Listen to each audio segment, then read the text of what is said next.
อยู่บนห่มทุกคนเนาะสบายดีทุกคนสบายดีทุกท่านสบายดีปีใหม่เนาะ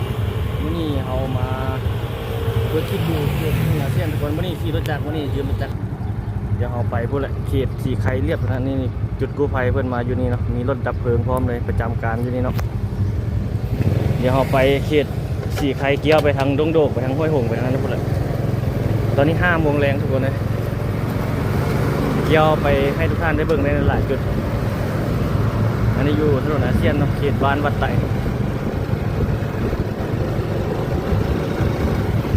บรรยากาศงามแรงเนาะเจ้ากินเลี้ยงกินอย่างของแหมมันของคนจีนก็ได้เปิดให้คนลาวกินได้ เดี๋ยวเก็บภาพบรรยากาศไปให้ทุกท่านได้เบิ่งในแรงวันนี้ครับเบิ่งแบบยาวๆทุกคนได้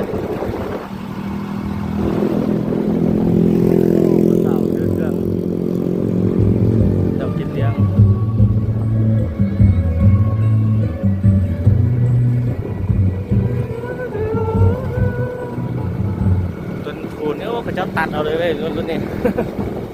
ตัดเอาเป็นกลางเลยเว้ยตัดลงเลยความจำรถทราบหอคือว่าอย่าอันนั้นเลี้ยวแปลงครับ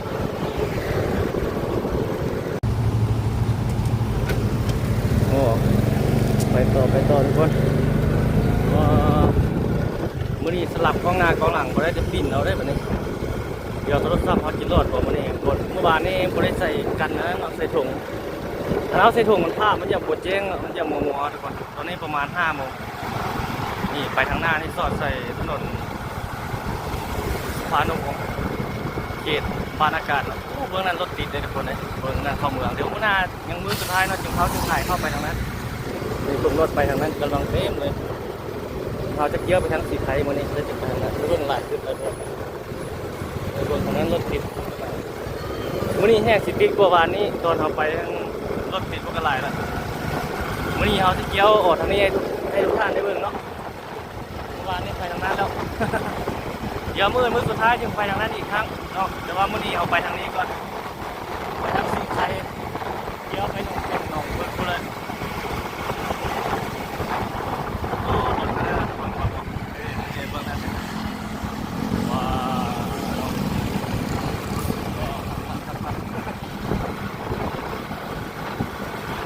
โอ้แดดตกหน้าแดดคนตอนนี้นะ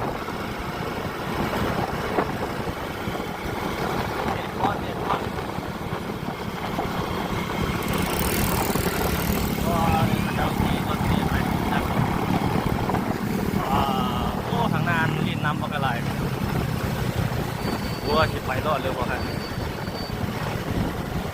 ว้าวเด็ดโอ้เด็ดฮอนเลย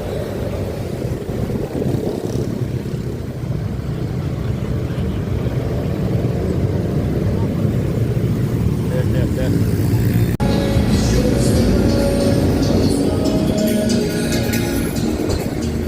โอ้มาทางนี้เบิ่งไปทางใดเนาะบรรยากาศเดี๋ยวพาทุกท่านเข้าเบิ่งไป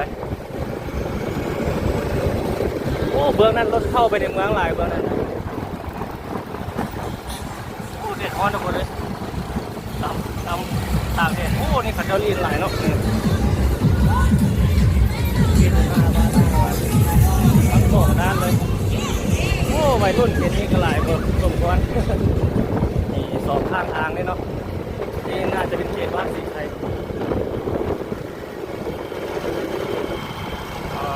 เ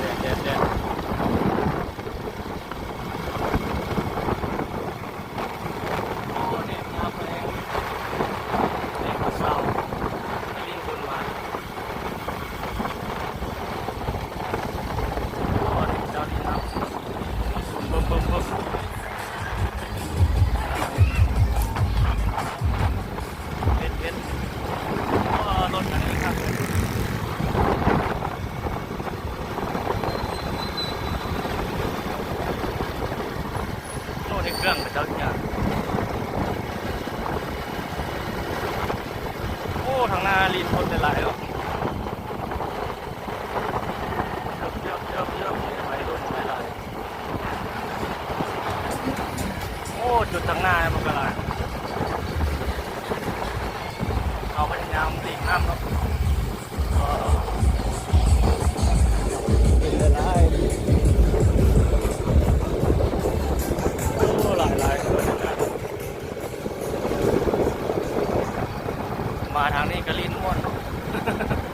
เข้าไปทางนั้นคนแห้งหลายเลยเข้าไปทางเกาเลี้ยวคนโอ้เป็นยังคนเข้าไปทางนี้หมดนี่ทางเกาเลี้ยวสีคล้ายเป็นลีนคล้ายๆเดียวคนลีนอยู่ตามเพียงทางน้ำน่าจะเอาอาหารเนี่ยต่างๆเนาะผู้สาวนี่เปียกอีเลยผู้สาวนี่เขาจะมักคนเดียวผู้สาว เดี๋ยวนี่เข้าแล้วเขาบอกว่ากูจะโคตรแล้ว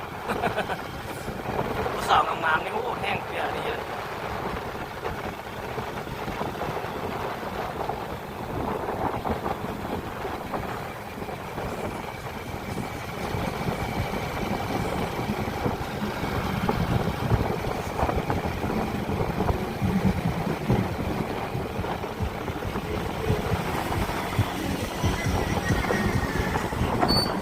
เขาว่าสิใส่ถุงกันน้ำมันภาพมันจะบดแจ้งแล้วมันบังกล้องแล้วอันนี้ก็ใส่แบบนี้ไปห้องพยายามเอา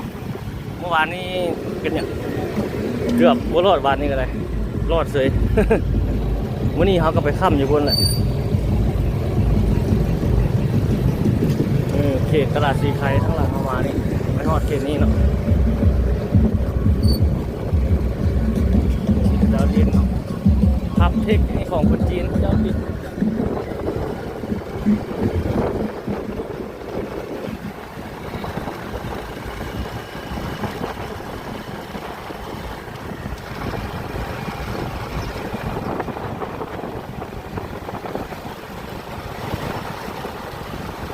แถวนี้บุรีน้ำลายเนาะนี่ก็จักไว้เสา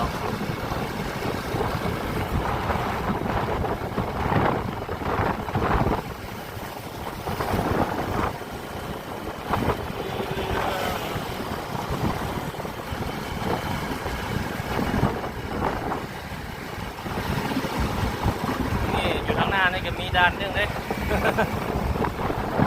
แต่ว่าร่วงน่าจะโบนเขาแล้วค่อยๆไปไม่ถึงโทรศัพท์เนาะยกโทรศัพท์ขึ้นเอาพระเจ้ากินเลี้ยงนะนี่หลายๆ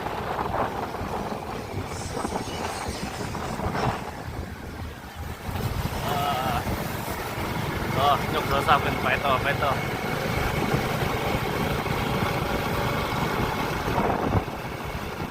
โอ้ทางหน้าก็มีนี่อยู่ประมาณนี้เลยทุกคนเลยรวดเด็ดฮอต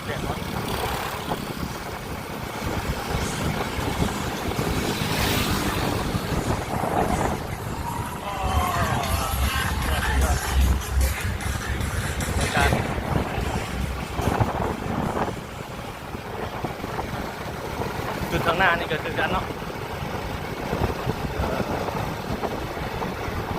วางงานบางบริษัทเจ้าขากินเลยนี่คนจีนไอ้เจ้าลินเนาะว่าสี่คนเนาะโอ้ถือน้ำถึงเซ็ตกล้องกันเบรก น้ำถึงกล้องดูกันได้เลย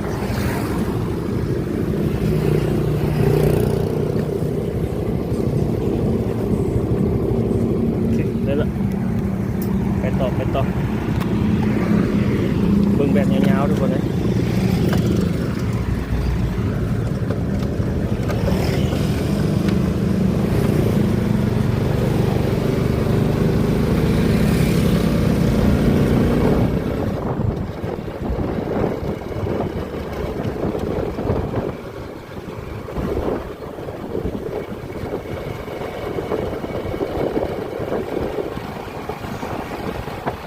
เขาลืมถุงอันนั้นเลยถุงกล้อง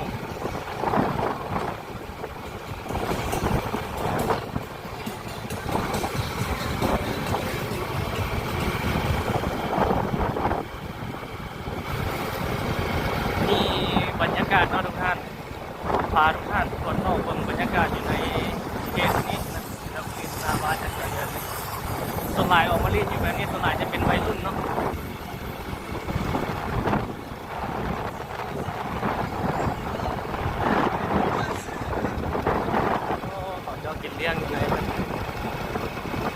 ฮ้อนแห้งทุกคน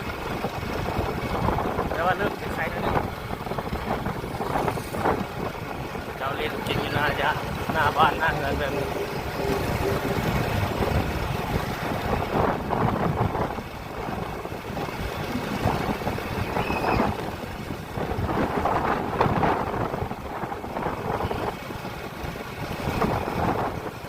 อันนี้เขายังอยู่ที่เขตเมืองสีโคตรบองเนาะเขตสีไข่หนองแต่งเกาเลี้ยวสิเป็นนี่เขตฮ่องกงแล้วเขายังจะไปต่อใส่เขตด่านวิสัยตัวนั้นจะขึ้นกับเขตเมืองไซธานีเนาะเมืองไซธานีต่อใส่เขตเมืองจันทบุรีว่าเลยมื่อนี้นะเบิ่งแบบยาวๆไปทุกคนเนาะแต่เขาพูดว่าเขาจะเห็นเป็นคลิปเดียวบ่หรือว่าจะเห็นแบบเป็น2 ตอน 2 คลิปเอายังบูเด้อเนาะ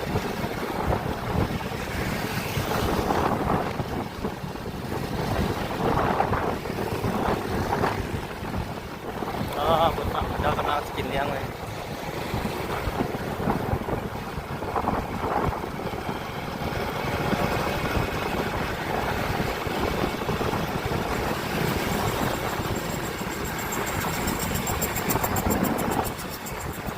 เอาขี่มานี่ก็บัดอ้มบัดเป็นบัดอ้มเนาะขี่รถจักรเลยทุกคนนะวันนี้เขาจะไปไกลเลยยืมรถจักรเขาเจ้าไปการท่าไปเกียรติเมืองจันทบุรีไปใกล้ๆแถวแคมป์ของกันเอารถจักรเอารถถีบไปก็ได้เนาะได้บรรยากาศดีเลยรถถีบไปค่อยไปเลยเศร้าก็ได้ค่อยเศร้าก็ได้กันท่านนั่นก็ทั้งวันยังมีคนเข้าบิณฑบาตอยู่เลยเกินเข้าคนส่งอยู่ผ่าน2 ผ่าน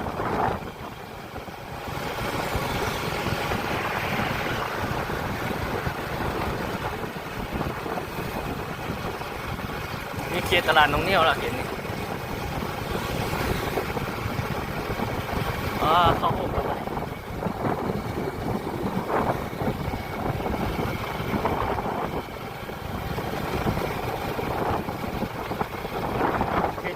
จะบริหลายคืออยู่ในเขตสีหอม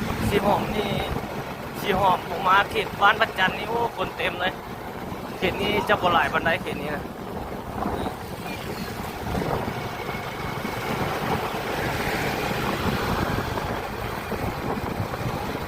เรียนมีอยู่แต่บริหลายคือเขตนั้นเนาะ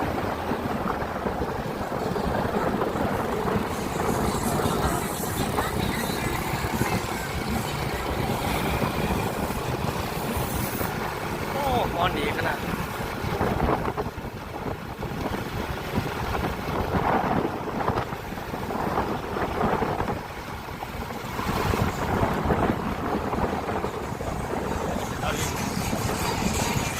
ดีลายเก่ง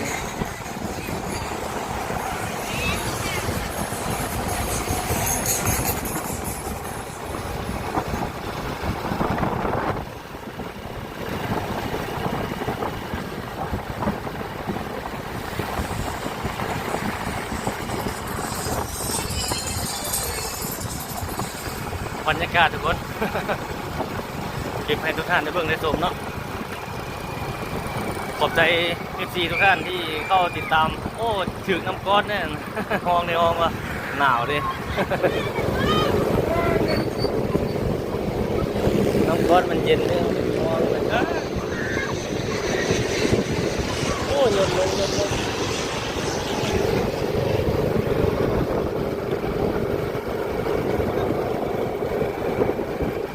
ขอให้ FC ทุกท่านเนาะที่เข้ามาติดตามรับชมช่องของเขาจงหายจากโรคภัยไข้เจ็บเนาะทั้งหลายทั้งปวงความเจ็บจะได้ความใครจะมีส่งมันร่ำรวยเงินคำไหลมาเทมาทุกคนเลยร่ำรวยทั่วหน้าเนาะสุขสันต์วันปีใหม่สบายดีปีใหม่อายุวันโอสุขขังพลังบุญบ้านเฮาประเพณีบ้านเฮาปีใหม่แบบนี้ก็รดน้ำดำหัวผู้รักผู้ใหญ่เนาะครูบาอาจารย์พ่อแม่ปู่ย่าตายายผู้เฒ่าไม่เท่าแต่ว่าเขาอยู่ในเวียงวิบ่ได้กลับคืนมาบ้าน บ่ได้ส่งมาบ่ได้ลดน้ำพ่อแม่เนาะเอาไว้ปีต่อไปเนาะทีนี้เขายัง กับลงชีวิตหาเงินหาคำดิ้นรนอยู่แบบนี้แหละทุกคนเลยเอาแต่ยังบ่ทันมีอย่างเนาะยังสร้างตนสร้างโตอยู่ ค่อยซ่อค่อยหาไปเลยก็ได้ดิ้นรนหลายก็บ่ได้เอาหากินเอานำแนวทางที่มันถือกฎหมายเนาะบ่ได้เฮ็ดแนวมันถือผิดกฎหมายผิดกฎหมายเฮ็ดทางลัดรวยอยู่แต่ว่าบ่คุ้มเนาะทุกคนเนาะบ่อยากเฮ็ดทุกคนก็มีบางคนเพิ่นเฮ็ดโอ้อันตรายทุกคนรวยก็บ่มีความสุขต้องหากินแบบโคตรสุจริตเนาะหากินนำบ้านนำเมืองแบบถือกฎหมายเนาะคือตำบ้านตำเมืองไปเอาแต่วิชาเฮาหาได้พอเนาะ เอาหาได้สำหรับกินตอนนั้นทุกคนเลยเลยพอเพียงเนาะโอ้เดี๋ยวที่ฮอนต่อหน้าเอาได้มาประมาณทำอีกโอ้วัดนี้คนยังไม่ได้ส่งผ้าหลาย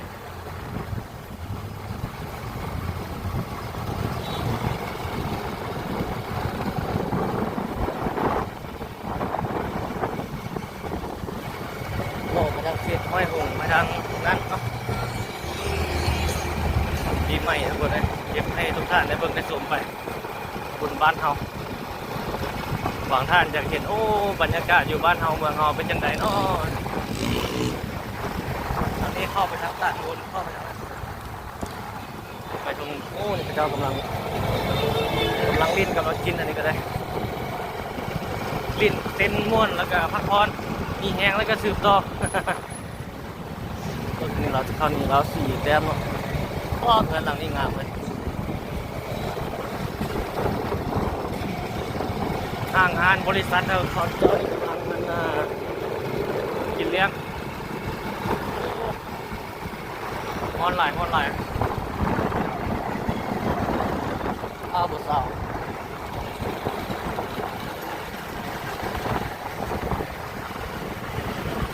โอ้เด่นออนไลน์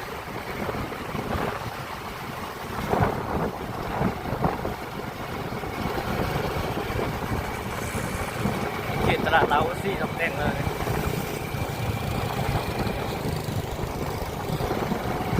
เบอร์นั้นก็จะผลิตอยู่หน้าบ้านหน้างานของไผ่ลาวนี่ปั๊มน้ำมันที่หนองเนี่ยมีรถไฟไหม้อยู่นี่ก็พนักงานดับเพลิงเขาจะสามารถเอาวางเพลิงมาแล้วก็โทรหากู้ภัยมาดับไฟเนาะทีแต่มันปลดผมไม่ปั๊มโอ้เสียหายไปหลายเลยนะ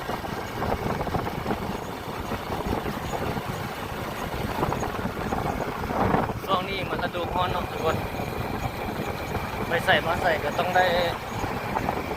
ระมัดระวังเรื่องรถเรื่องล้างน้ำมันซิกใส่พื้นใส่ไฟเนาะกฎการเทคนิคให้ถูกต้องตามกฎระเบียบหนาวมีที่ขี่บนเซ็กก็อันตรายคนปลายเนาะทุกคนเนาะนี่เอาเบิ่งแบบยาวๆมาเลยแล้วนี่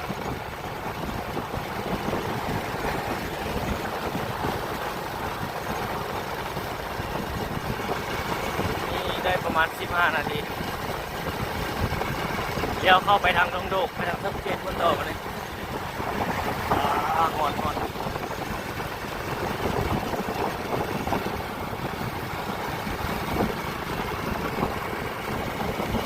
เด็ดหอน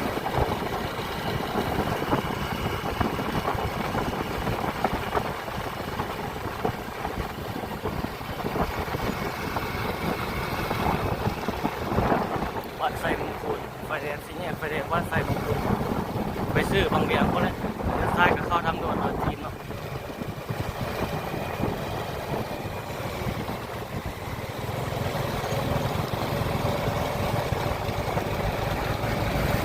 โอ้เสร็จ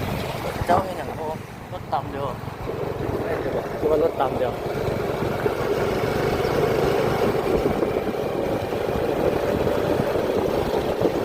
นี่ออกไปทางนี้ต่อไป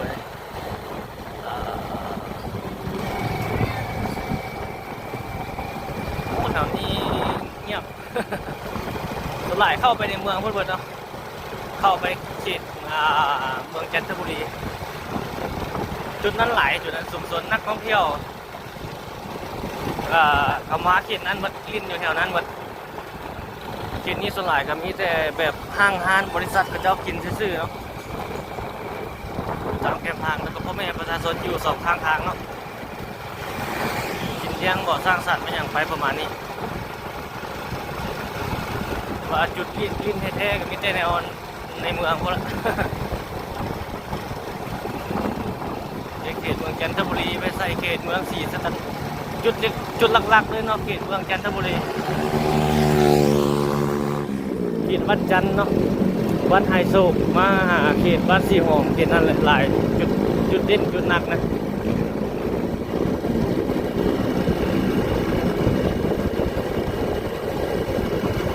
แดดร้อนทุกคนเลย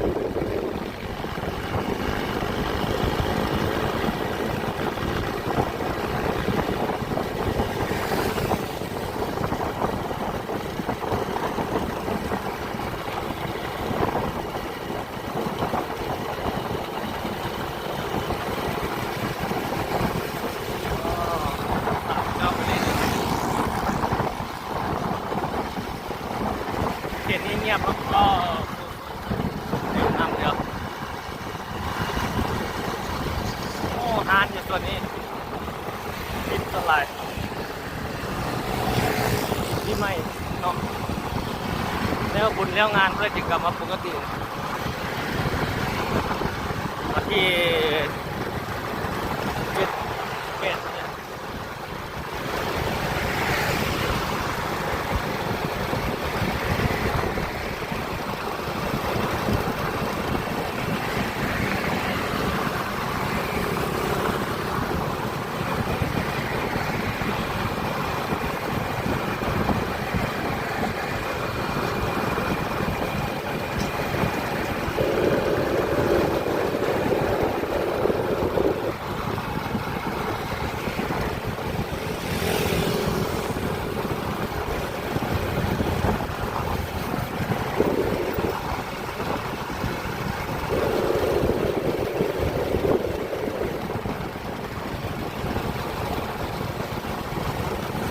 โอ้ไฟแดงไฟแดงอ๋อ68พุ่นนะจอดท่าโดนใช่ป่ะ ตาเด็ดท่าเนี่ย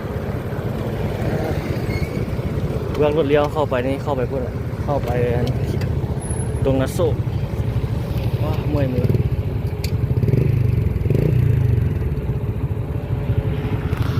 โอ้เดี๋ยวโน่นว่ะ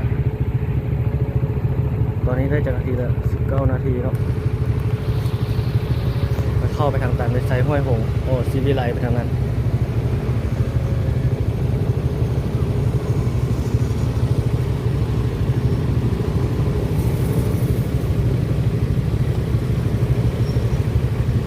เขตแถวนั้นคนน่าจะเล่นหลายเขตนี้คนโมหลาย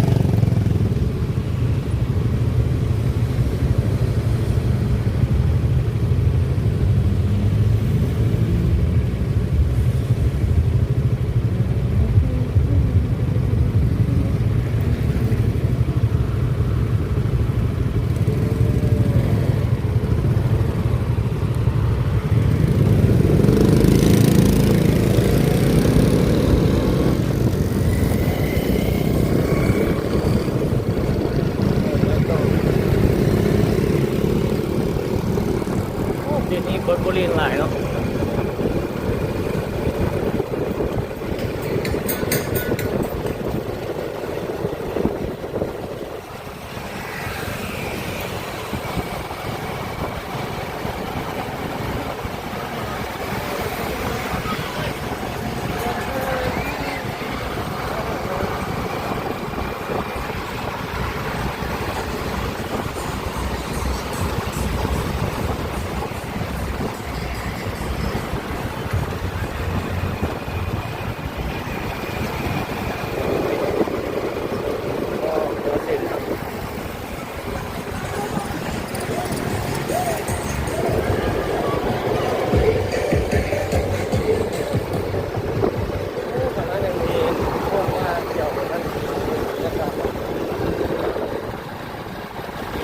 เลี้ยงวัวเลี้ยงควายนะโอ้ดำไปแล้วทุกคนในห้องจนกำเลยตาเด็ด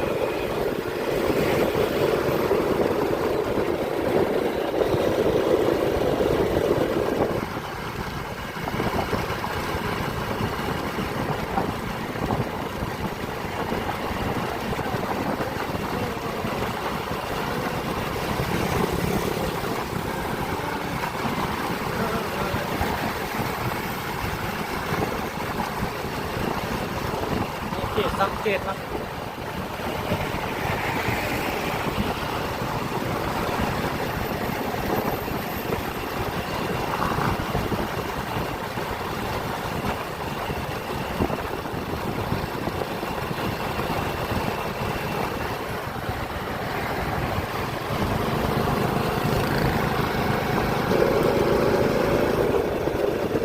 บ้านดงกะเหลาเขียน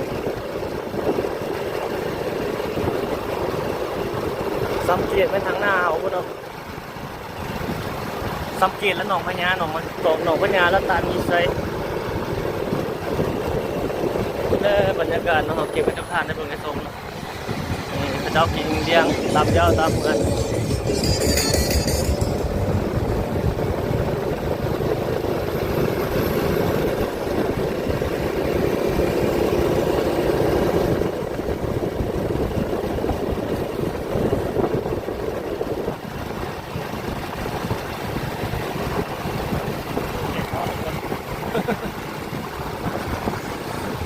นี่พระเจ้ากำลังกิน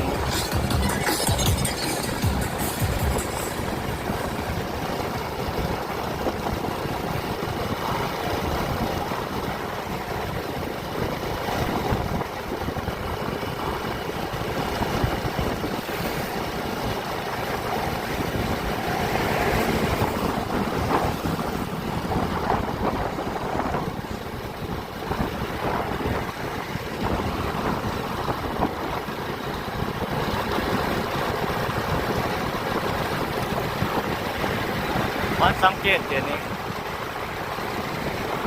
สังเกตนี่ยังขึ้นกับเมืองสีโคตรอยู่บ่โอ้ไซธานีแล้วบ่ทุกคน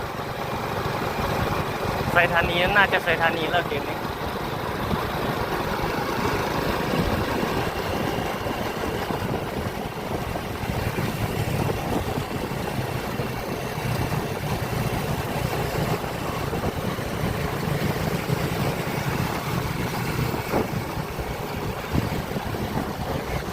ป่าบนน้ำก็ใหญ่ใหญ่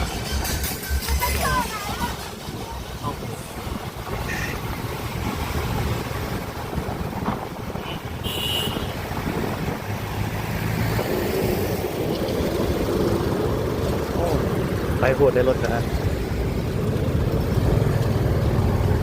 ฟังคันไปนี่แบบโหดนะ โอ้นี่เราเลี้ยวเขานี่ยบ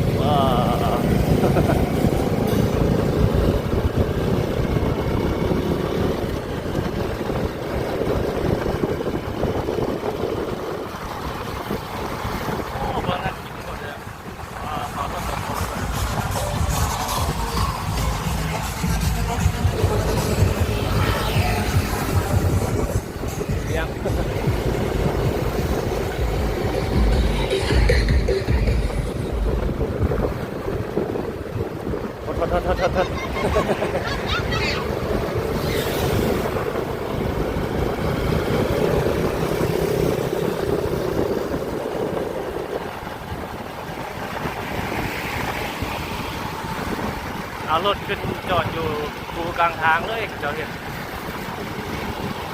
ดีเนาะ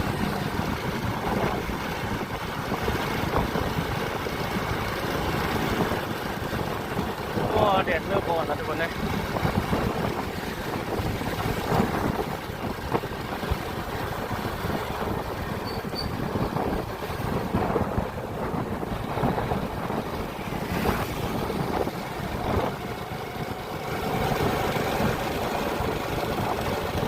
สาวเนี่ยมาเป็นลิ้นบนได้เนาะขอบเรา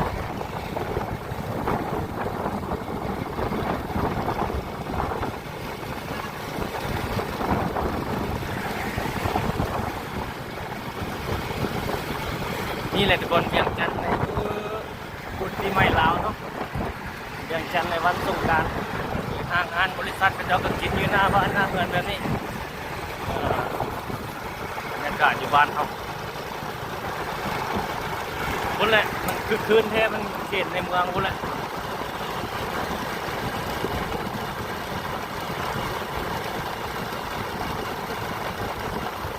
เขตสีหอมคนแหละคือคืนม่วนไร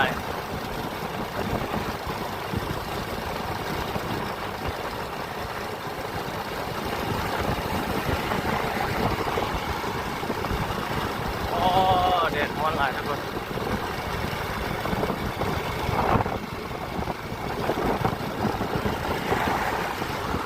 เขตนี้เขตตลาดลาวสัมพันธ์เนาะเขตนี้เขาเจ้าไม่ได้จัดงานนี่ได้บนกินแก้งเขาเจ้าจัดนะด้านใน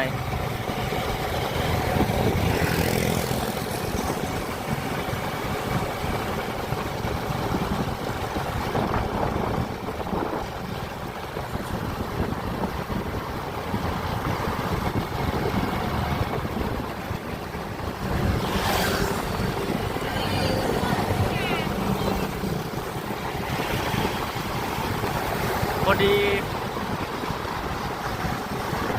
เกี่ยวฮอดเขตอันนั้นประมาณจังโมงเนาะลองเบิ่งทุกคนเขาจะเกี่ยวขึ้นไปทางด้านนู่นนำเนาะเบิ่งแบบยาวเลยนะครับได้ยินหลายๆเลยเพราะว่าบางท่านก็อยากเห็นจุดนั้นจุดนี้เนาะ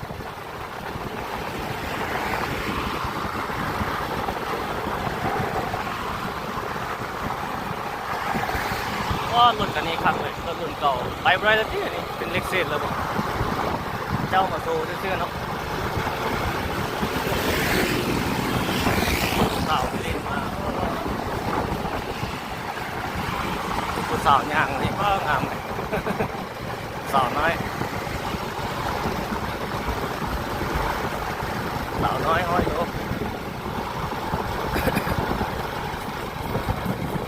เด็กน้อยยามนี้สลาในคนรุ่นคือรุ่นเฮาหัวจะอันนั้นปึก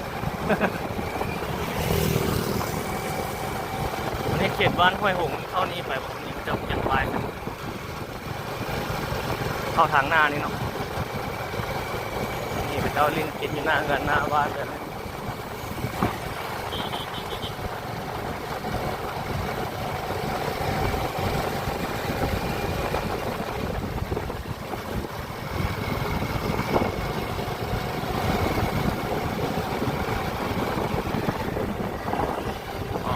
นี่เจ้ากินหน้าเงินหน้าบ้านเขานี่ดำปีกเลยทุกคนอย่ามัด เพื่อ F4 ทุกท่านกับเพื่อตัวเขาเองนี่ก็หาเงินไปเดือนเนาะทุกคนแล้วขอบใจทุกท่านที่เบิ่งโฆษณาให้เขาเลยสนับสนุนการเดินทางสร้างคลิปของเขาด้วยการเบิ่งโฆษณาเนาะหรือว่าท่านใดอยากสนับสนุนแบบโดยกงเลยก็ได้เนาะติดต่อรายละเอียดอยู่ที่โปรไฟล์ของช่องเนาะเข้าไปมันจะมีรายละเอียดเบอร์โทรทั้งเฟซทั้งอย่างอยู่ท่านเนาะในน้ำแบบพุทธติดต่อแบบโดยกงเลยก็ได้อย่างประมาณนี้นะจีนเขาจะเรียกเดียวเลยโคตรเดียวก็ขอมาตีนโคตรอยู่หน้าเงินเลยก็ใส่มาเนาะพวกผู้สาวมาเป็นคนนำ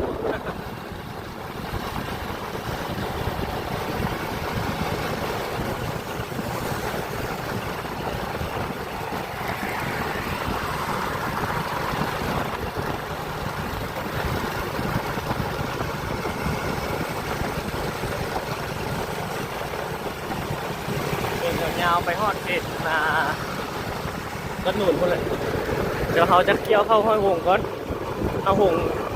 โอ้กระเจ้ากินเลี้ยงงานขายรถ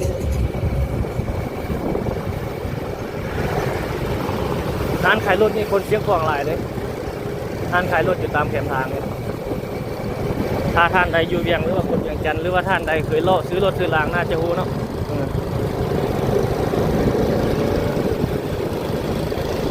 เอาไปทางหน้าแล้วก็ซอดใส่พวกเลยตามมีไซแล้วจึงไปซอดใส่เขตศรีวิไลออกทางนั้นซอดไปทางนั้นโอ้โยเด็กน้อยบ่ถึงรถเขาเจ้าเนาะเขาเจ้าเป็นหลายเลย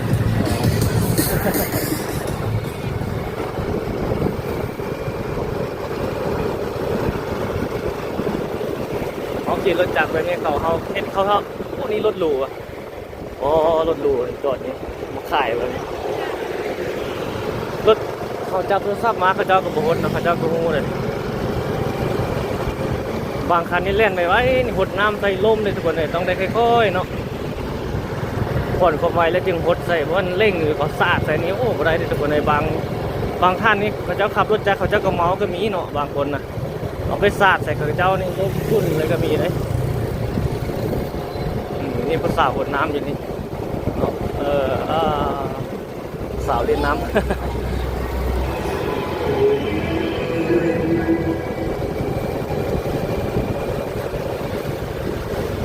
สาวเล่นน้ำโอ้เขตนี้เริ่มเล่นเนาะบรรยากาศดงนาทองเข้าไปนี่เนาะโอ้หอมนี่ซอดดงนาทองมื่อหน้าเดี๋ยวมาเล่นกันซอยนี้เขายังไม่ได้ไปเลยมื่อหน้ามาเข้าเบิ่งไปซื้อดงดกเดี๋ยวเขานี่ดงนาทองตัวเขาเคยถ่ายตลอดเห็นเส้นทางตัวนี้เนาะ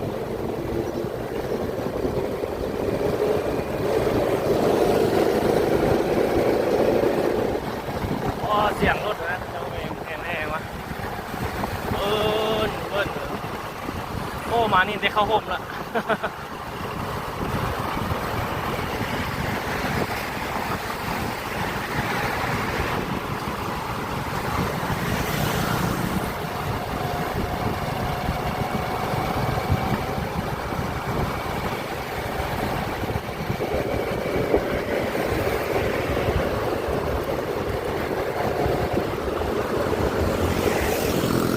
เดี๋ยวก็จะเล่นอยู่หน้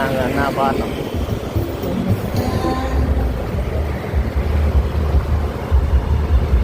โอ้เบอร์นั่นกำลังกินอย่างม่วนเลยปีหนึ่งนี่เท่าเดียวอยู่บ้านเขา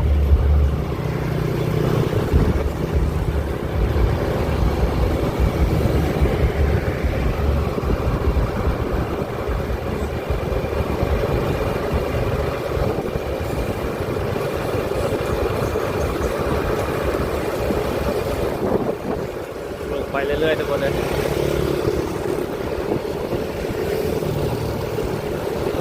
คนยังฉันรู้ตัวเสมอไม่คิดเลย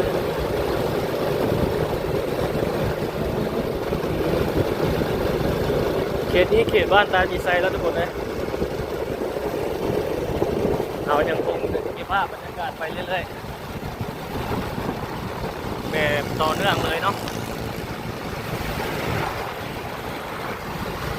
นี่โอ้เจ้าก็กินเป็นอาหารขายรถหัว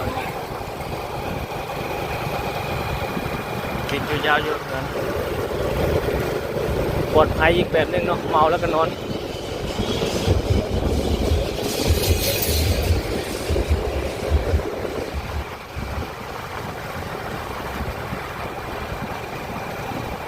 นี่เขาเจ้าก็กินอยู่งานแบบนี้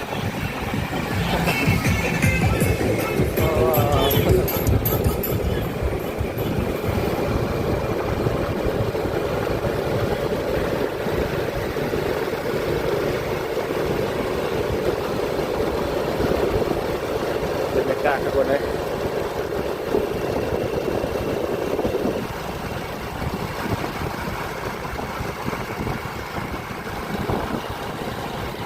เจ้าเล่นอยู่หน้าบ้านหน้างานแบบนี้เลย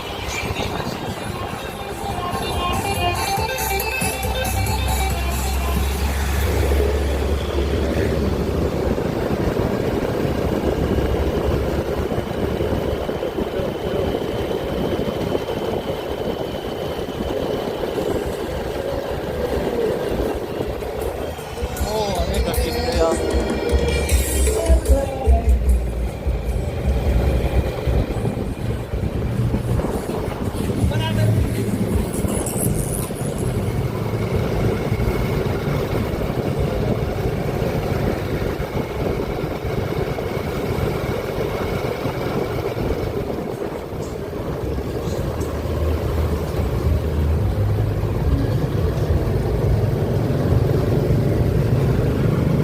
เข้าไปทางนี้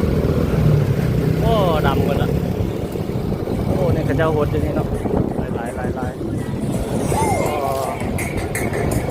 เขตตันมีไซส์แบบนี้ทุกคนเลยโอ้เขตนี้คนหลายเกินเลยเบิ่งจอลินยอดเลย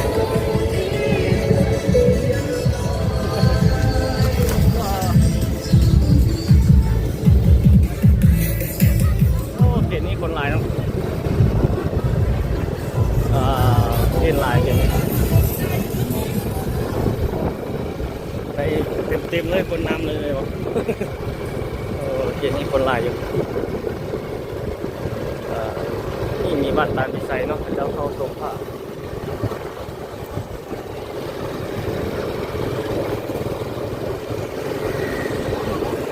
นี่คนพกอะไรโอ้เขตนี้แต่ว่าคนลิ้นหลายเนาะโอ้เขตนี้หลายเลยยังเขตสีเป็นไรแบบนี้ทุกคนเลย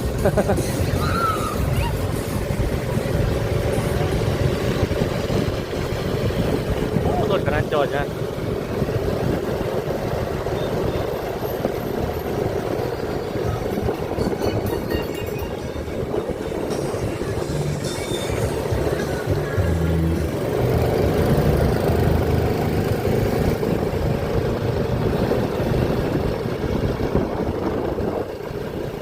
บรรยากาศ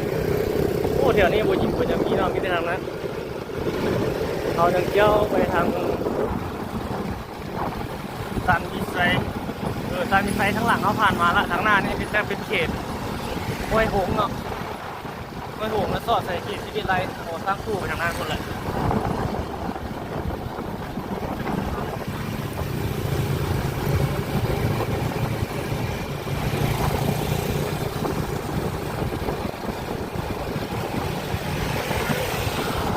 สาวหนาวเลยสาวนี่คนโลดนะสาวนี่สาวนี่ไม่ต้องโดนบรรพุสาวนี่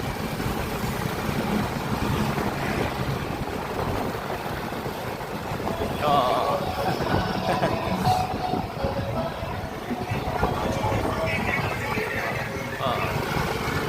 แล้วโพสต์ข้างหลังก็ใครก็เขตอาณา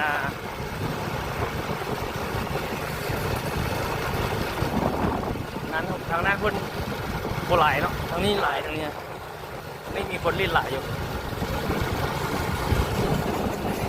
หลายปีหลังเนาะเขตนี้ตอนที่ก่อนโควิด-19 ระบาดนะแล้วช่วงนั้นเขาเจ้าเปิดทางตรงนี้เดใหม่นะโอ้เต็มเลยมาเขตนี้นะเขาเจ้าออกมาลิ้นนะแต่ว่าปีนี้หรือว่าโบหลายบันไดเนาะเขาเจ้าออกมาลิ้นอยู่แคมทางโบหลายบันไดโอ้มือเขาจัง จับมือเดียวเนาะ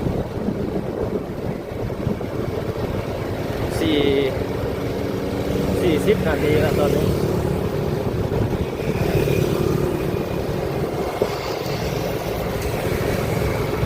จับจังไรจนเปลี่ยนกล้องกันมือจังเลยนี่จับแบบนี้จับแบบนี้ก็ได้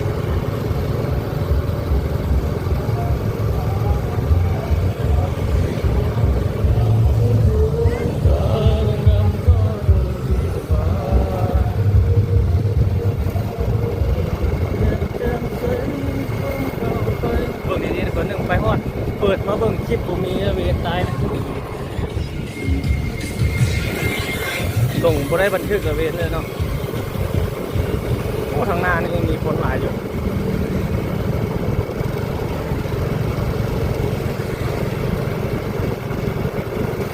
เดี๋ยวผู้สาวเขาจะเลี้ยวเข้านี่ว่ะ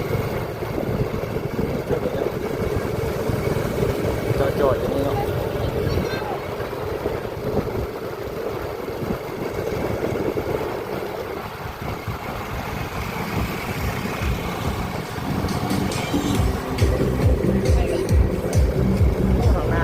เขตตลาดเนาะ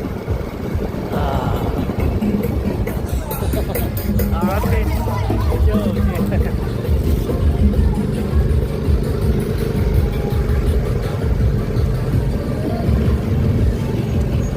ไปต่อเดี๋ยวแล้วมองเขายกขึ้นตลอด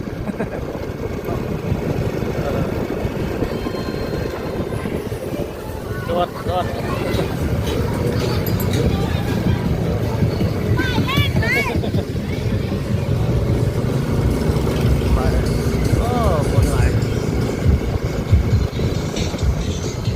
เลี้ยวทางหน้าไปสอดใส่เขตทางบ้านสิพิไลเนาะก็นี่นะครับ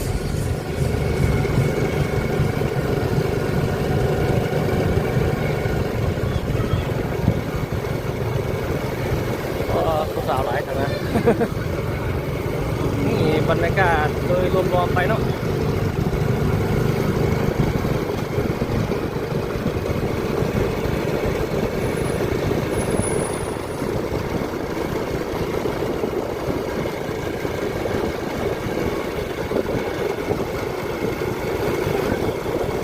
โอ้ทางหน้านี่ก็ไหลกันเดี๋ยวเราเลี้ยวเข้าแถวทางหน้าแล้วเพื่อไปสอดใส่เขตศรีวิไลนี่โดนโอ้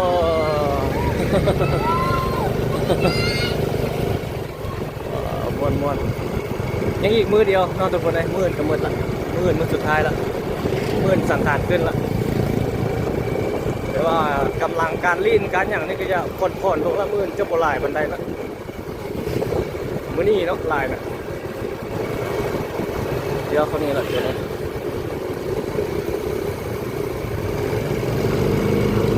ก็ใส่ทั้งสีวิไลโอ้นี่เขาเจ้าลีนมาเลย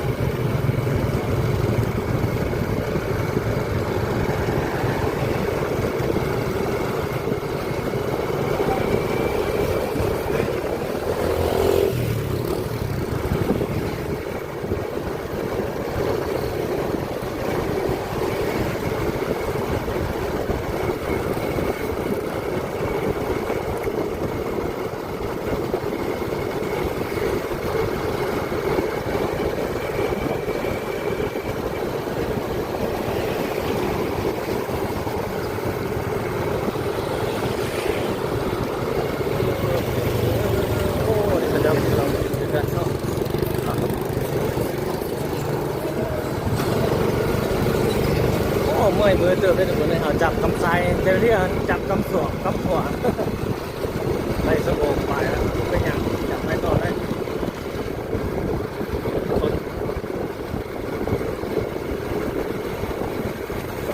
ใส่ไม้จับมันออกจมูกเมื่อยมือทุกคนแต่ว่าเขาเห็นแบบนี้ก็โดนๆเรื่องเลย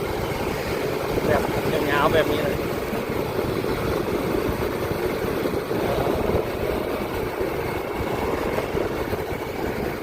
สอดใส่เกตสีวิไลไปทางนั้นนู่นแหละสร้างคู่แบบนั้นเนาะรถหนุน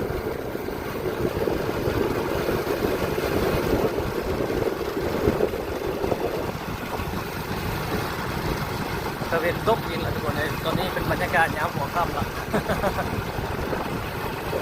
วันนี้ฮอดเขตเมืองไซธานีนะเขตนี้นะนี่บรรดาท่านได้เบิ่งได้ชมแบบยาวๆเลยบนบ้านเขาเนาะบนประเพณีลาวเขา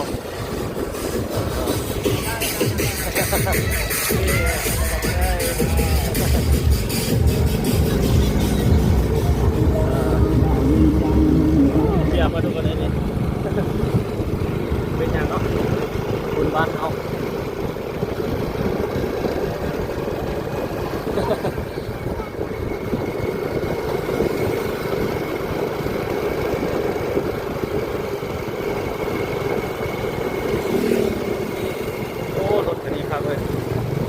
จักแต่งใส่แบบนั้นไปเลยเราเล่นกันเลยหรือว่าเขาจะไปถ่ายไปจนแรงต้องได้ใส่สูบกันน้ำแล้วทุกคนเลยเพราะว่ามันมืดมันจะน่าจะมัวหลายยันผมปลอดภัย ต้องได้ใส่ถุงกันน้ำแล้วไปถึงนั้น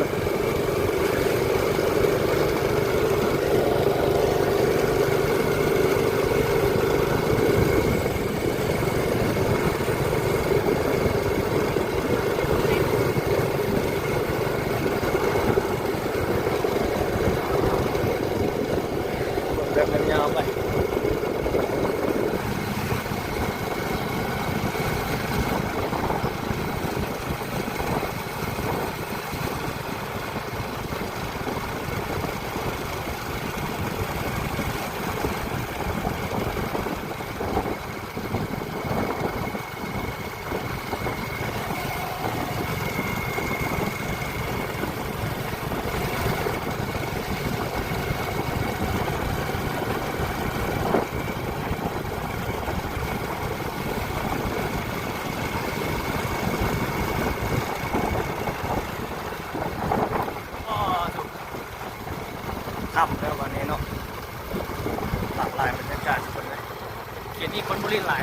ผ่านมานี่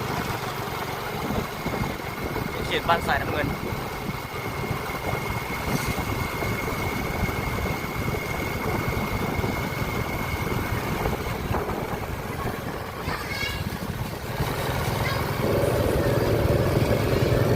ไปซื้อทางนั้นเพื่อสอดใส่พุ่นเลยสอดใส่เส้นทางไปทางนั้นคนต้องพุ่นเลยแต่เขาจะเลี้ยวนี่เลี้ยวซ้าย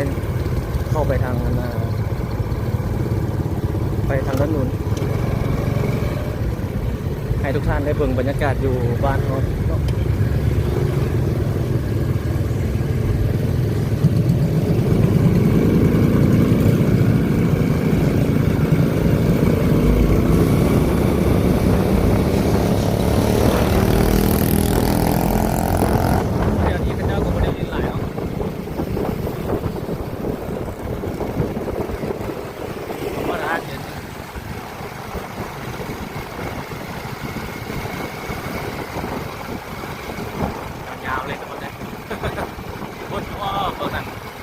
เดียวอย่างใหญ่เลย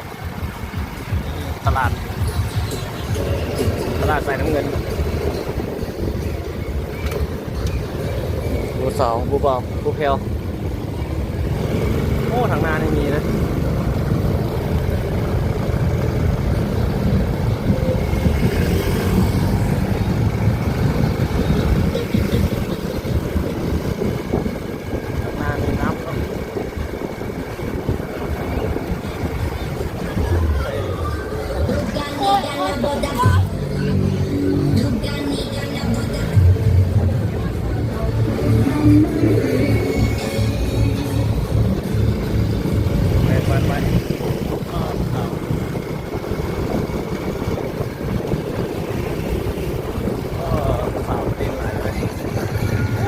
ก็พอแล้วเนาะคนลิ้นไหล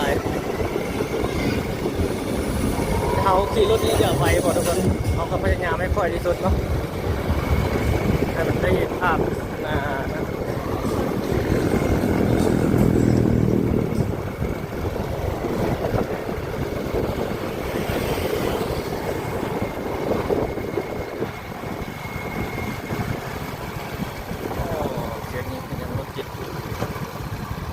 สำหรับร้านอาหารมันอย่างนี้ปิดมั้งส่วนใหญ่จะปิด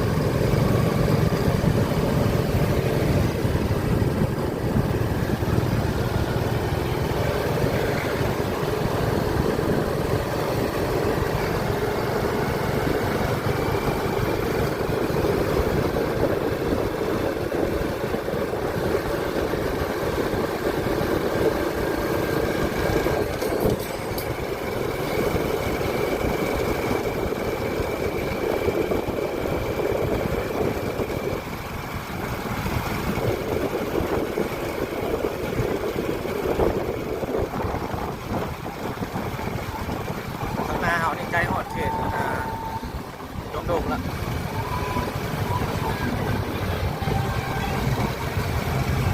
บรรยากาศคนให้สองข้างทางกันประมาณ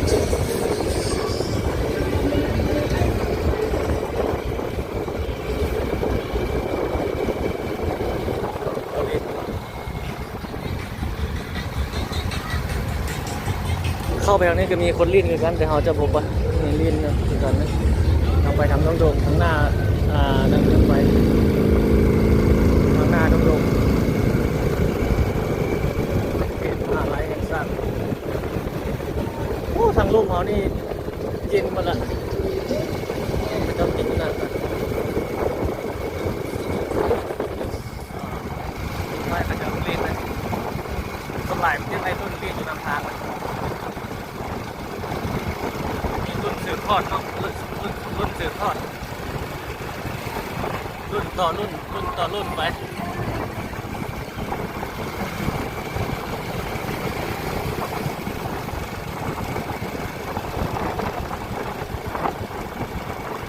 เขตนี้เขตบ้านทับมุก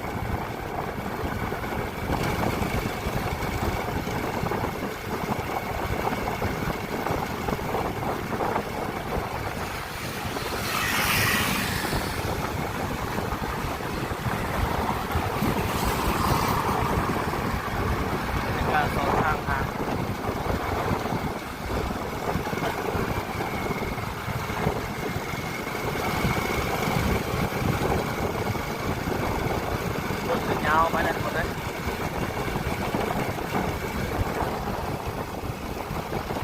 รูปบ้านเอา บ้านของพวกเมืองสายธานีเขตนี้เนาะ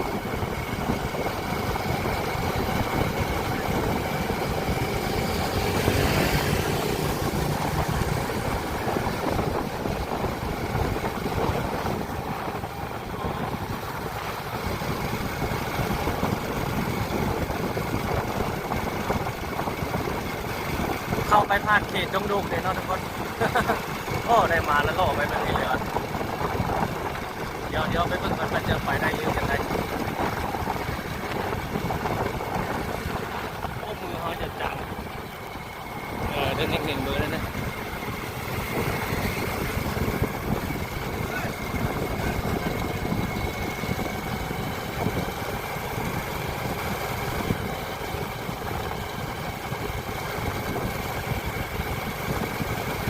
โอ้เมื่อยมือทุกคนเลย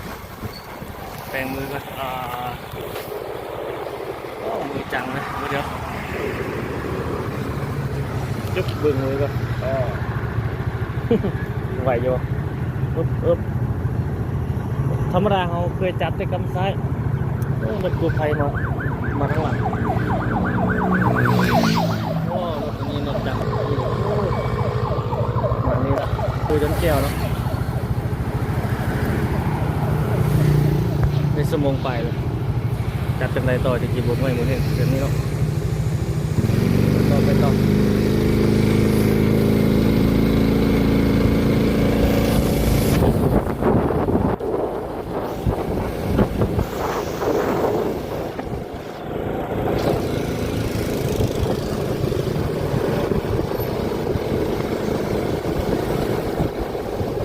ผู้สาวจอดซื้อเข้าชั้นงามเลย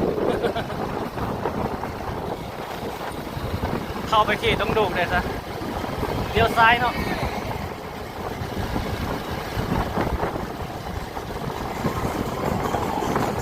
โอ้ยนี่กำลังนี่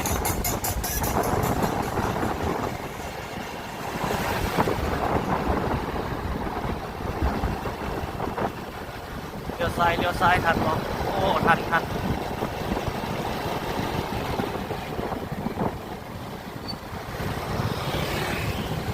นั้นก็โอ้ต้นแรง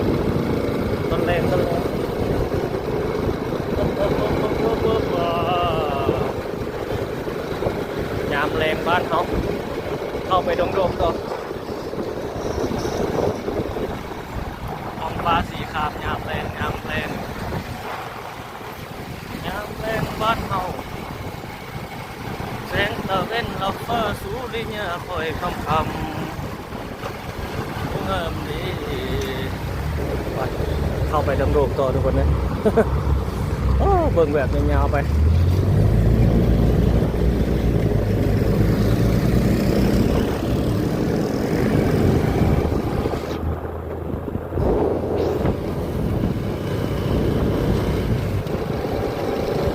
ตะเวนยังตกเนาะเมื่อกี้เขาเข้าไปทางนั้นตะเวนตกมันบ่เห็นเนาะมัน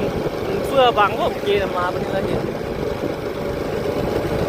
เมาบ่ขับโดยความห่วงใยจากบริษัทโตโยต้าลาวเกิดสติเมาบ่ขับ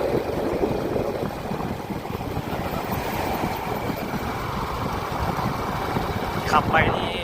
เสี่ยงความเสี่ยงต่อเพื่อนร่วมถนนเนาะความเพื่อกันลัดสื่อใส่เจ้าใส่เฮือนใส่คนใส่อย่างก็มีไปทำเมาแล้วนะทุกคนเลยเมาแล้วบุขับดีกว่า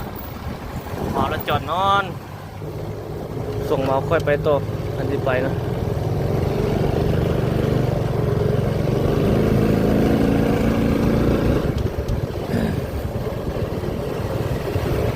เอาเข้ามาเขตดงดุ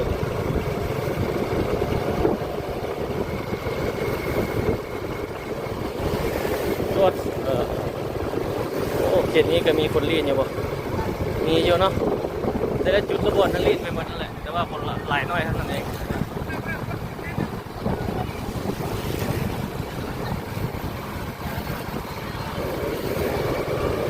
เขตดงโดกกว่านี้นะทุกคนเลยเขตดงโดกมอซอ เจ้าก็คิดอย่างนี้หลายนะ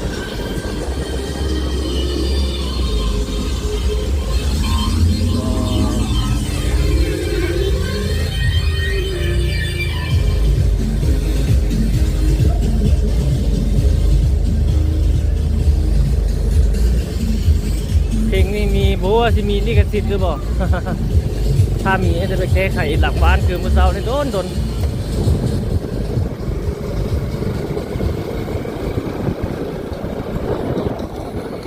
วันนี้เราลงหลายคลิปอยู่เนาะคนในวันที่14นี่อัปเดตเรื่อยๆเลยคลิปถ่ายวันที่14ไปลงที่15เนาะคลิปถ่าย15ไปลงที่16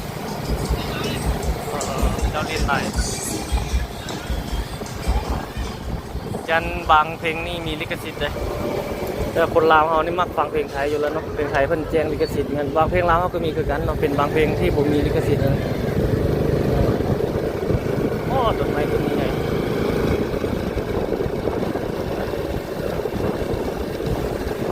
ส่วนบางคันนี่บอแว่นเข้าในน้ำเข้าในด้วยมันใหญ่กันเลย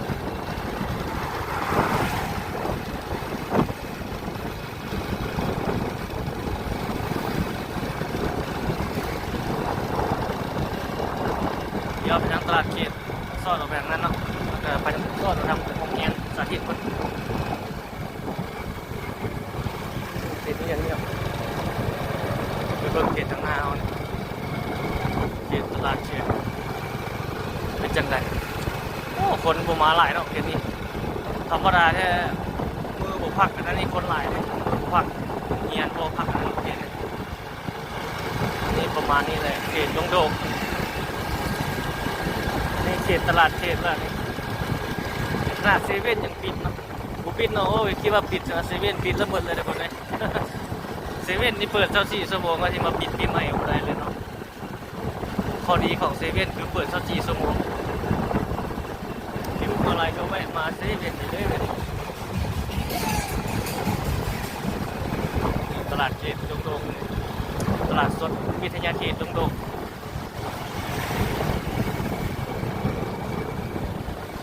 พ่อค้าแม่ค้านะมีทั้งคนลาวเขากับคนต่างประเทศเนาะคนเวียดกับคนนั่นไปคนเวียดนี่จะมีเนาะเพื่อนว่ามีเลยไปห้อมทางนี้ไปห้อมทางหน้านี่เนาะ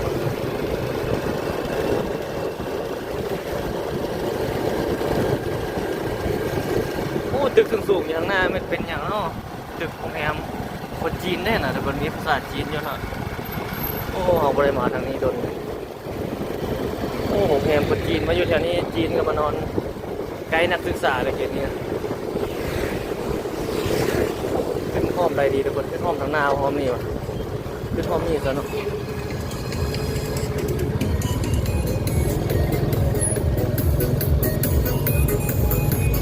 ข้างหน้าเป็นโรงแรมแล้วขึ้นห้อมทางนี้เลย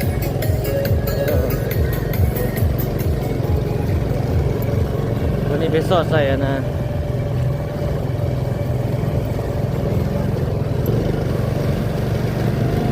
เขตสนามกีฬาแห่งชาติสนามมอโซนะสนามกีฬาคือมอโซโอ้นี่ปิดหมดนาน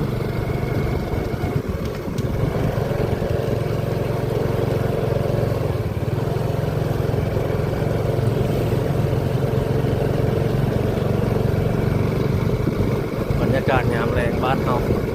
มีหอพักมอโซเนาะพักสีเก็บ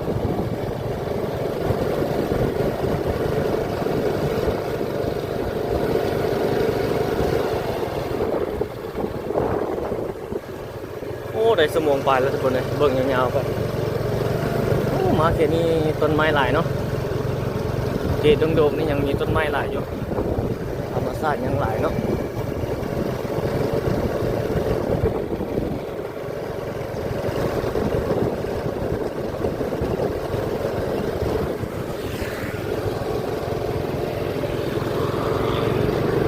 โอ้ออกทางนี้สอดใส่เขตเรียนมอสอสาธิตคนละทางนั้นจะเป็นตกดิน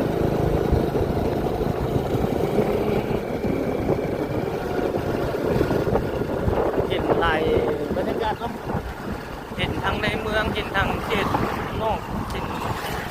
ซ่านเมืองนี่ว่าบรรยากาศทุกคนเลยตอนนี้ได้ประมาณชั่วโมงกว่าสำหรับคลิปอีกนั้นเขาจะลงแบบอีกคลิปหนึ่งเพราะให้2 ตอนเอานะทุกคนเนาะที่ยาวเกินอีกมาชั่วโมงนึงเลยเราต้องให้อีกคลิปหนึงยาวอีกเนาะ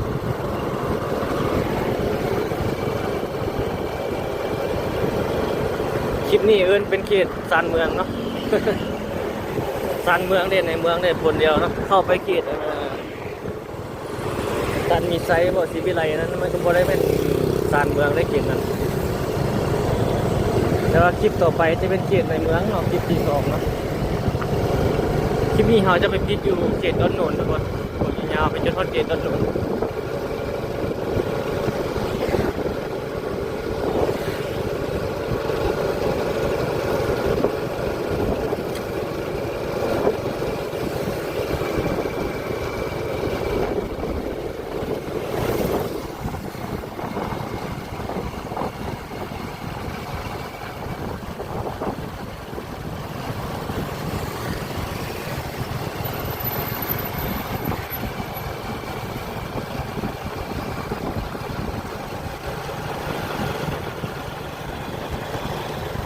รอไปก่อน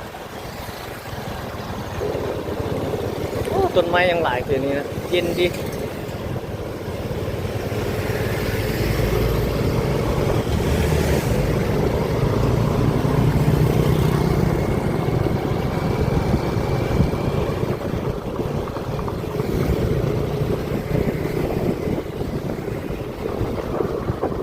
สูงเกิน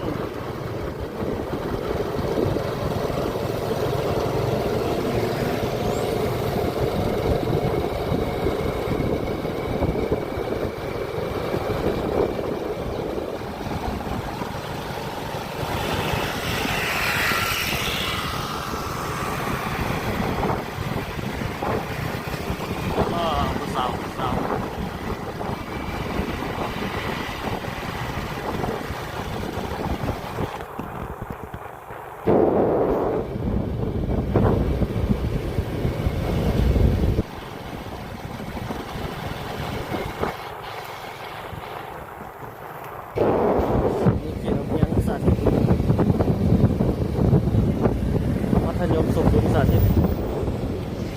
คืนนี้ยังเห็นเนาะบรรยากาศ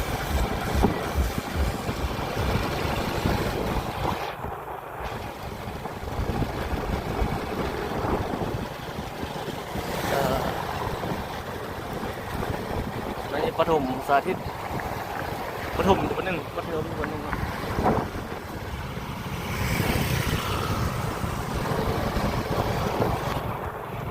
ใส่น้ำมันนี่จาก1,000 ก่อนใส่น้ำมันนี่ก่อนทุกคน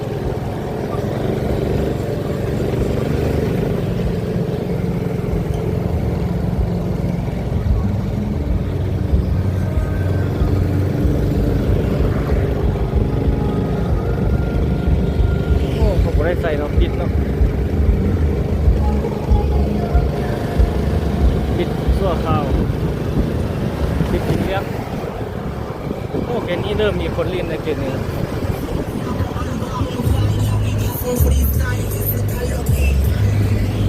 พระเจ้าเปิดเพลงสากลยันติดลิขสิทธิ์เนาะบางเพลงก็มีบางเพลงก็บ่มีเนาะลิขสิทธิ์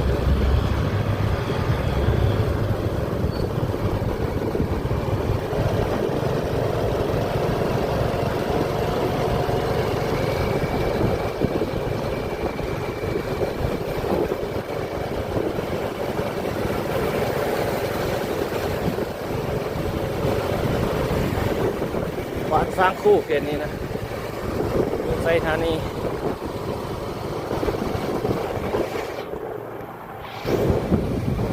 โอ้คลิปนี้พาทุกท่านเบิ่งแบบจุใจขนาด ไปฮอดต้นนูนมาเลยทุกคนคลิปนี้แล้วจึงปิดแล้วคลิปต่อไปจึงถนนใกล้ส่วนโพธิหารเข้าหาเขตเมืองจันทบุรีโอ้พระเจ้าบดผู้สาวผู้สาวมาเนี่ยบนรอดเลยผู้สาวเนี่ย ต้องโดนหมาทุกคัน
รถบดติดมันนี่แถวนี้ปกติมารถติดแถวนี้อย่างแรงวันนี้พักผ่อนด้วยเนาะพักวินยาวลินอยู่ยาวอยู่เฮือนของเราของการก็พักเลยเจ็บไปทางนี้เอาไปทางด้านโน้นจอดไฟแดงเนาะ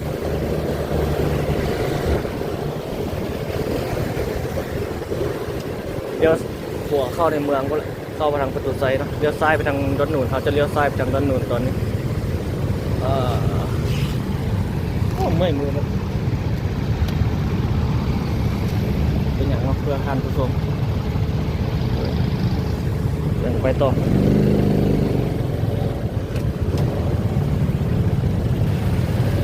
คนเริ่ม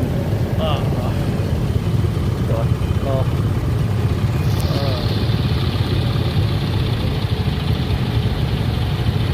เป็นแบบยาว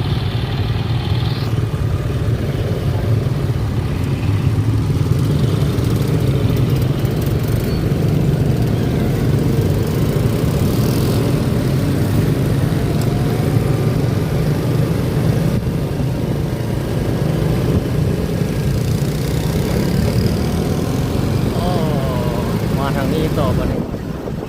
ผู้สาวข่าวเลยผู้ที่จะเปย์ผู้ที่จะเดินทางก็มีเนาะ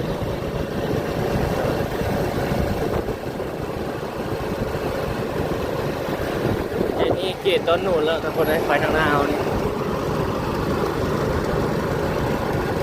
บรรยากาศเกตนี้ประมาณนี้เนาะทางที่เราใช้สัญจรอยู่นี่เพิ่นลาดยางขึ้นใหม่ทุกคนเบื้องนั่นเลยเบื้องนี้เลยลาดยางทับขึ้นมาหน้าทางนี่นะส่วนประเทศนั้นเขาไม่ได้มาถ่ายเนาะรถติดเงาเหยียดเลยส่วนประเทศนั้นตอนนี้แล้วก็สัญจรได้ปกติแบบนี้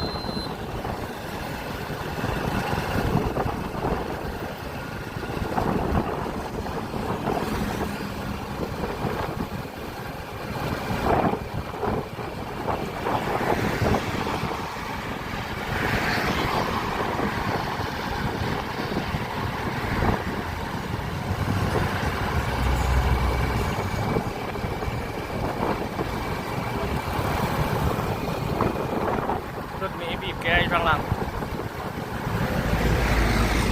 โอ้ทางดีแล้วเล่นข้างเนาะจ้อยเลยลาดยางใส่ใหม่แต่ว่าคนบริเวณเส้นจราจรนะ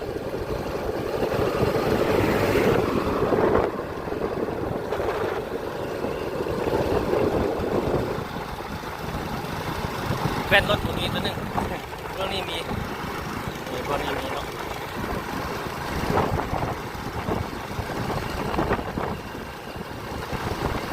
โอ้มาทางนี้แห้งเงียบเลยจะเกตทางหน้าไปเลยบ้านโดนใส่ทางนี้แล้วก็ทางนี้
จอดไฟแดงโอ้เขาได้ใส่น้ำมันทุกคนเมื่อกี้เขาใส่30,000ยังเหลือครึ่งหนึงเนาะยังน้อยปะโซ่คนใส่ปะจอดด้วยรอ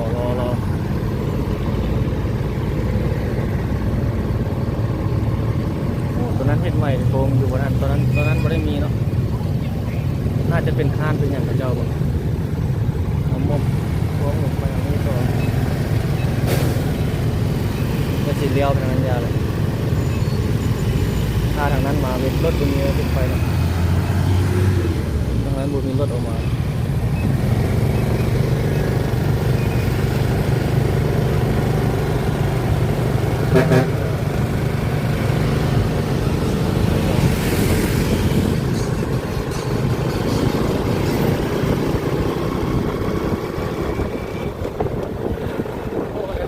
เขาจะเปิดใหม่คนลูกค้ามาใช้บริการหลายที่นี่ส่วนการค้าเนี่ยโชคทวีเนาะโอ้ใหญ่เขาบริมาเขตนี้โดนละเปิดใหม่เลยที่บอดสามรถไฟฟ้าที่นี่นะ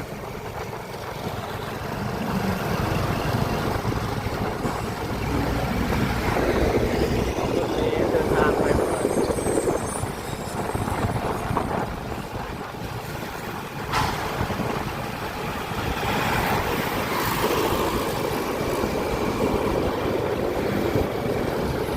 ขีดต้นนูนประมาณนี้ทุกคนเลยงามแรง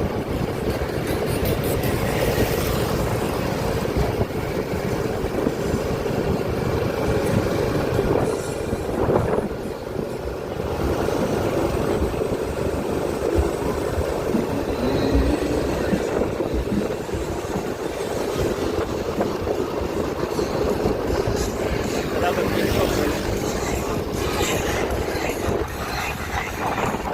ก้อนโดนดูดรถไฟด้านนี้ข้างหน้าเขาเป็นทางรถไฟเนาะทางรถไฟลาวจีนบนสะพานข้างหน้าเป็นรางรถไฟ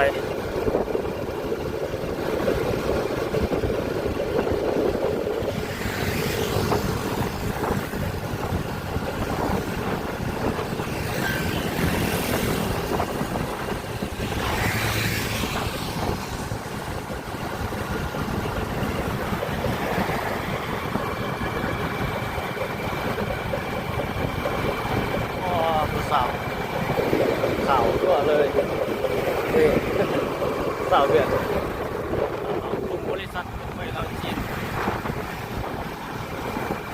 ไปทางนั้นไปซอดใส่คนละสถานีรถบัสสุกในสถานีรถไฟลาวจีนมาเวียนกัน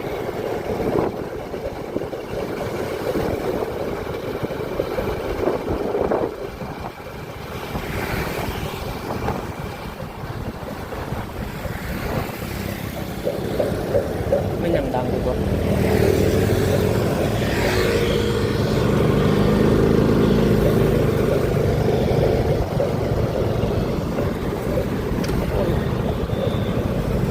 โน้รถเอาในมาดัง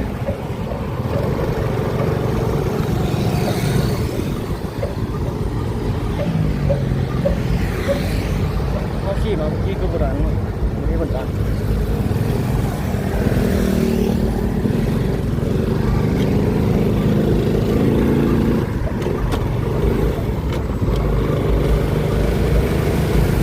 เจ้าคนน้ำหลายแล้วจึงดังไว้ดีเจ้าคนน้ำนอยอกกล้อง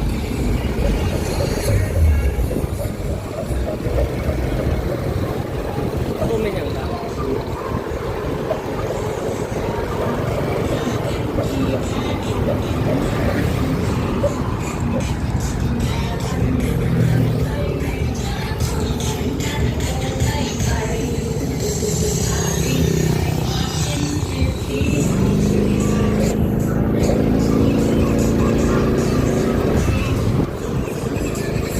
เขตดอนหนุนเขาอยู่วงเวียนดอนหนุนละโอ้ประจำกินเยอะนี่หลายไป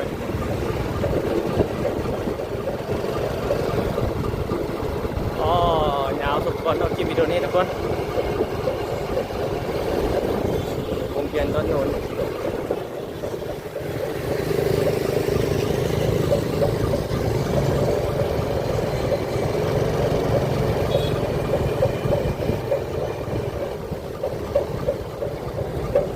ลัดไปบ่ได้ไม่อย่างดังวะเบรกติดวะอ๋อคลิปนี้ประมาณนี้ก่อนทุกคนเนาะยาวสมควรเดี๋ยวครับชมต่อในคลิปวิดีโอถัดไป โอ้ยาวเนาะเอาเนี่ยตาเดือดเป็นตามทุกที่ทุกคนบรรยากาศเนาะใครกันนะทุกคนครับเอาสวัสดีปีใหม่ทุกคน